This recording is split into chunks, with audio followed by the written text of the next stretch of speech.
Todos los países del mundo en estos momentos están reformando la educación pública. Existen dos razones para ello. La primera es económica. La gente está intentando resolver cómo podemos educar a nuestros niños para que ocupen su lugar en la economía del siglo XXI. ¿Cómo hacemos eso? Si ni siquiera podemos anticipar cómo será la economía al final de la próxima semana, como esta reciente crisis lo está demostrando. ¿Cómo hacemos eso? La segunda razón es cultural. Todos los países del mundo están intentando resolver cómo podemos educar a nuestros niños para que tengan sentido de identidad cultural, para poder legarles los genes culturales de nuestras comunidades y a la vez formar parte del proceso de globalización. ¿Cómo cuadramos ese círculo? El problema es que están intentando enfrentarse al futuro, a base de hacer lo mismo que en el pasado. Y en el proceso están alineando a millones de niños que no ven ninguna utilidad en asistir a la escuela. Cuando nosotros íbamos al colegio nos retenían allí con la historia de que si trabajábamos mucho y sacábamos buenas notas y luego estudiábamos un título universitario, tendríamos un trabajo. Nuestros hijos no se creen eso. Y hacen bien, por cierto. Es mejor tener una titulación que no tenerla, pero ya no es ninguna garantía. Y especialmente no lo es si el camino hacia ella marginaliza la mayoría de cosas que tú consideras importantes acerca de ti mismo. Hay gente que dice que hay que subir los estándares, que eso sería un avance. Ah, ¿sí? Sí, lo deberíamos hacer. ¿Y por qué ibas a querer rebajarlos? No me he encontrado con ningún argumento que me convenza para bajarlos. Pero subirlos, por supuesto que habría que subirlos. El problema es que el sistema educativo actual fue diseñado, concebido y estructurado para una era diferente. Fue concebido en la cultura intelectual de la Ilustración y en las circunstancias económicas de la Revolución Industrial. Antes de la mitad del siglo XIX no había sistemas educativos públicos. En realidad no, o sea, podrías estudiar con los jesuitas si tenías dinero, pero la educación pública, pagada con los impuestos, obligatoria para todo el mundo, gratuita y a la vuelta de la esquina, era una idea revolucionaria. Y mucha gente se opuso a ello. Decían, no es posible para muchos niños pobres que están en la calle beneficiarse de la educación pública. Son incapaces de leer y escribir. ¿Por qué perder tiempo con esto? Y también se asienta sobre una serie de suposiciones sobre la estructura social y la capacidad de las personas. Fue dirigido por el imperativo económico de aquel momento, pero a lo largo de todo ello se infiltró el modelo intelectual de la mente, el cual era esencialmente la idea que la Ilustración tenía sobre la inteligencia. La auténtica inteligencia consistía en cierta capacidad para el razonamiento deductivo y un conocimiento amplio de la cultura clásica. Se podría resumir en capacidad académica. Y esta idea está fuertemente enraizada en la reserva genética de la educación pública. El creer que hay dos tipos de personas, académicas y no académicas, y la consecuencia de eso es que mucha gente brillante se creen que no lo son porque han sido evaluados siguiendo este concepto de mente. Así que tenemos dos pilares gemelos, el económico y el intelectual. Y desde mi punto de vista, este modelo ha causado caos en la vida de mucha gente. Ha habido gente que se ha beneficiado maravillosamente de él, pero la mayoría de la gente no. En lugar de beneficiarse, sufren de esto. Una epidemia moderna, mal ubicada y también ficticia. Esta es la plaga del síndrome de déficit de atención e hiperactividad, TDAH. Este es un mapa de la incidencia del TDAH en Estados Unidos, del mapa de prescripciones médicas para el TDAH. No me malinterpreten, no quiero decir que el síndrome de déficit de atención no exista. Yo no tengo la formación necesaria para ello. Sé que la amplia mayoría de psicólogos y pediatras creen que sí, pero aún es un tema a debatir. Lo que sí me consta es que no se trata de una epidemia. Estos niños están siendo medicados tan rutinariamente como a mi generación nos quitaban las amígdalas, por los mismos motivos caprichosos y por la misma razón, la moda de la medicina. Nuestros hijos están viviendo en el periodo más intensamente estimulante de la historia de la Tierra. Están siendo acosados con información y les están reclamando su atención desde todos los medios. Los ordenadores, los iPhone, las vallas publicitarias y cientos de canales de televisión. Y nosotros les penalizamos por distraerse. ¿Distraerse de qué? Cosas que son un aburrimiento, en la escuela sobre todo.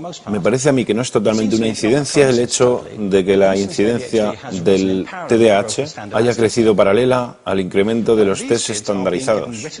A estos niños se les está dando cosas como Ritalin, Adderall, a menudo medicación bastante peligrosa, solo para hacer que se concentren y se calmen. Pero según esto, el déficit de atención aumenta al ir al este de este país. La gente empieza a perder el interés en Oklahoma.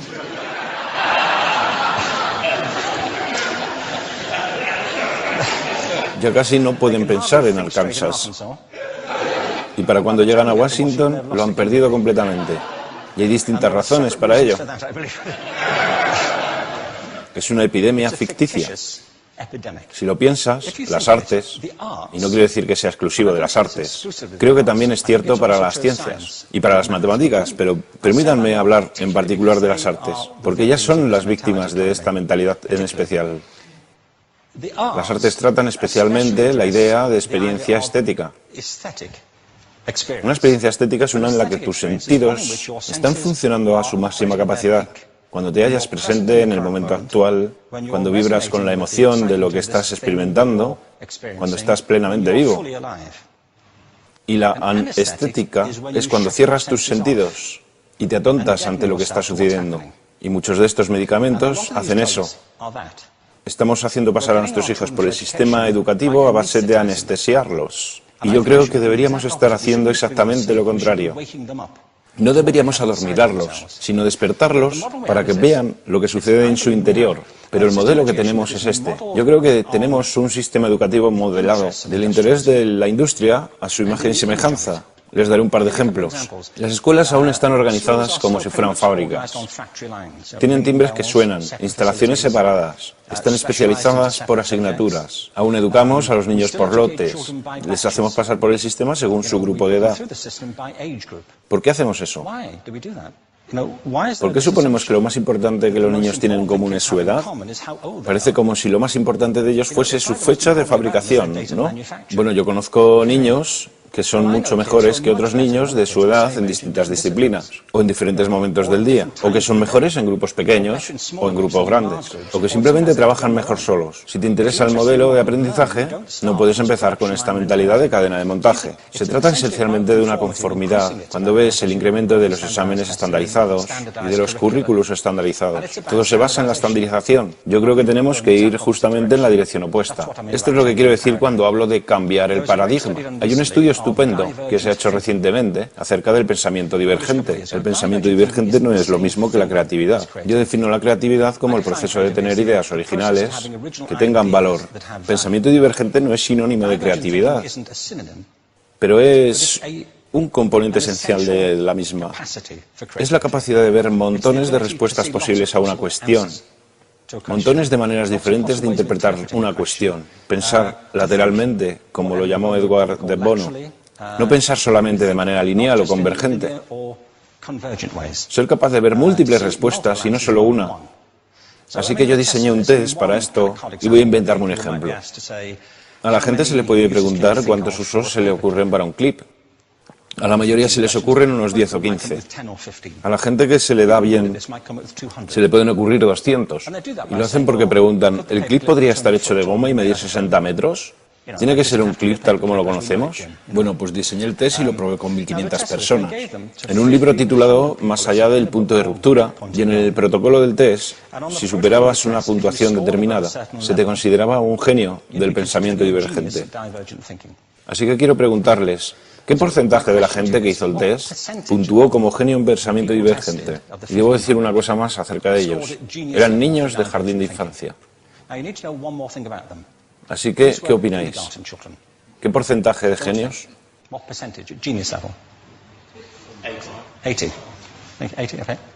98%.